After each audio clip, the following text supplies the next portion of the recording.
in Gaza, it's still a significant force. It doesn't have much capacity, as best we can tell, to project that force beyond Gaza, and that's a good thing. But unfortunately, it's still a power in Gaza. And of course, we're dealing with 2 million plus people stuck in Gaza in a really difficult environment now, most having had their houses destroyed, moved around, and Hamas still acting as a police force, brutalizing, if not actually torturing and killing people who oppose it. And that's a dreadful situation. Do you think the Israeli operation in Gaza has dealt, at best, a fatal blow to Hamas in the medium to long term? It's way too early to say that. It's not. I mean, 12 months on, we're dealing with traumatized communities, of course, in Israel, but also now in Gaza, and of course now West Bank and Lebanon as well. And we haven't yet seen a fatal blow given to Hamas. So it's difficult. I think part of the lesson here is that military force alone is not going to solve this problem. There needs to be some sort of political and social response if we're to contain Hamas and limit its power to rebuild itself through recruiting people.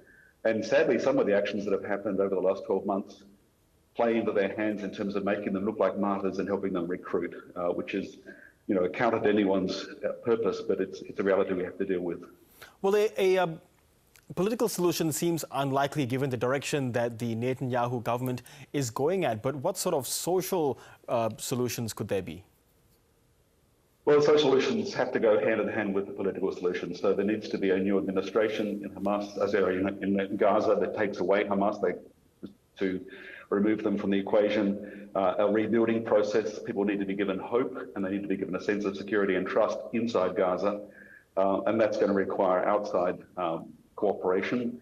That would require cooperation, one would imagine, from Egypt and Jordan, but also from Gulf states. It'll require significant funding as well, given the level of destruction. All of that will require some understanding about medium and longer term political solutions. No one's suggesting it's easy, but at the moment we end up with the danger of having a land with 2 million people subject to a brutal Hamas that still has power that hasn't been contained, and a vacuum in which we basically see sort of lawless violence that may be limited in its capacity to project a threat into Israel proper in the short term, but in the longer term, it means that the security of Israel is not guaranteed either. So, like it or not, we have to look at the political issues. Yeah, on that note, on political issues, Yahya Sinwar is the current leader of Hamas. The latest we know that his whereabouts are probably somewhere deep in hiding in Gaza itself. Is that the focus, do you think, of the Israeli campaign? And do you think he, as the current head, poses any threat? He certainly poses a threat as long as he's around. He was the mastermind for that awful October 7th terrorist attack. He, having spent a long time in Israeli jails, learning Hebrew, studied Israeli responses and figured out how to provoke a response. And to some extent, you'd have to acknowledge that he succeeded in the response he's provoked.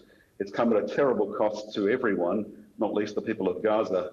But without having removed him, without having dealt with him, it's difficult to say that, that there's been a solution developed. I mean, it was no doubt the earnest hope that all of that military force would either kill or flush Sinwar out, but that hasn't happened, and that leaves him looking like some sort of, not just a survivor, but even a hero in the eyes of some people at least. Yeah, I do want to bring in Fatah at this point, where they are the sort of the ruling party in the West Bank. We know that there were efforts of reconciliation between Fatah and Hamas. Has the events over the past few months at least changed the dynamics of the relationship between Hamas and Fatah? Yeah, there are worrying signs that Hamas has actually gotten stronger support in the West Bank. And of course, the level of settler violence in the West Bank makes Fatah look increasingly impotent and makes Hamas look like a more powerful brand.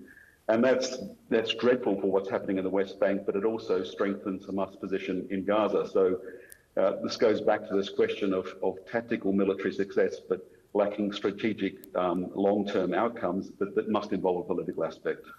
And do you foresee Hamas' influence expanding in the West Bank?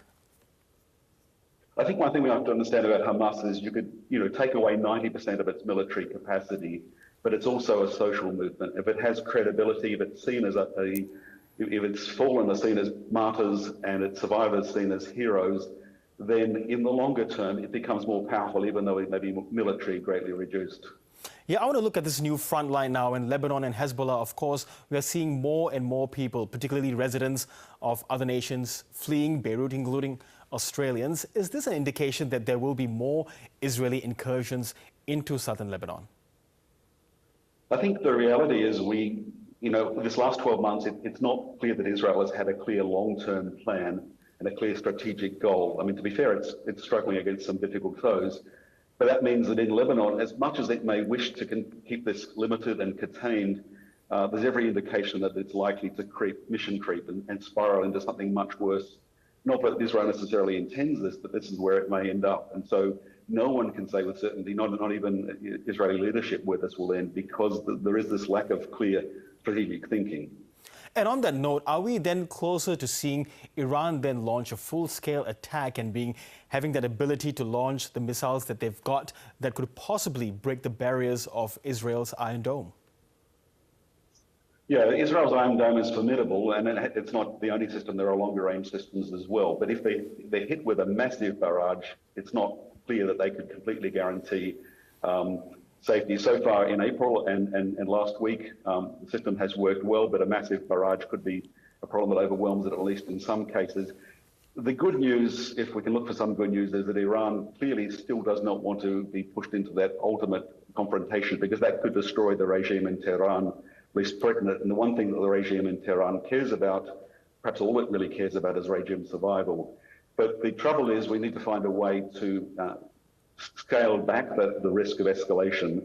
And depending on how things go in Lebanon, it may be that despite the fact that the regime in Tehran would rather avoid a full-scale confrontation, it may come to that anyway. And that's something we should be very concerned about. Yeah, and this conflict has put forth the issue of Palestinian statehood at the very least. Where do you see, are we further or closer to realizing Palestinian statehood, perhaps through a two-state solution that Australia and many other nations support? I think we'll only know the answer to that question in hindsight. I mean, in some respects, we seem further than ever, given the trauma that's occurred not just on the Israeli side, but also on the Palestinian side. But at the same time, it's hard to see any solution in Gaza that doesn't involve this regional cooperation with outside stakeholders. And it's hard to see those outside stakeholders coming in unless they can see that there's some path towards some sort of Palestinian rule in Gaza. So once again, we're back to this question of political solution. There's a sense that the Netanyahu government really doesn't want to go there and think about that, but it's also hard to see any other way around this.